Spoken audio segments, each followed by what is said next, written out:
राजगांगपुर में बेआईन अंतरराज्य ऑनलाइन जुआ राकेट 5 अभियुक्त गिरफ सोमवार राति रे राजगांगपुर ऑनलाइन जुआ राकेट को धरबार सफल होइछे। स्टेशन पड़ार एक भड़ा घरे चलुवा ऑनलाइन जुआ व्यवसाय रे 5 जन जुआड़ी को गिरफ करिबारे सफल होइछे।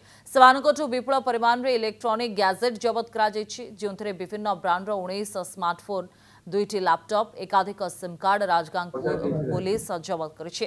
अभियुक्त माने छत्तीसगढ़, मध्यप्रदेश, ओडिशा, सुंदरगढ़, बड़गांर बोली जना पड़िछे। समस्त अभियुक्तों को राजगांगपुर कोर्ट रे हाजर करिबा परे जोंठारे काहाकू जामिन मिलि नथिला समस्त को सुंदरगढ़ जेल को पठाई दिया जायछे। सुंदरगढ़ का निर्देश क्रमे राजगांगपुर पुलिस गोटे ऑनलाइन गैम्बलिंग रैकेट को क्रेकडाउन करिছে और छत्तीसगढ़ 4 जन और ओडिशा जड़े पिला एप्रेहेंड होइछन्ति।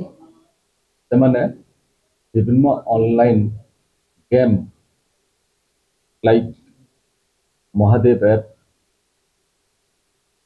T74 एमती विभिन्न ऐप जरिया रे और विभिन्न गेम जरिया रे लोकन को पाखरु पैसा नेइकरी गैम्बलिंग करुथिले और सेतरे आम एरिया रो विभिन्न अंचल बहुत लोक तांकर एई मायाजाल शिकार होते सक्सेसफुली क्रेकडाउन कराई और तांका पाखरु 19टा मोबाइल 2टा लैपटॉप जब्त कराई।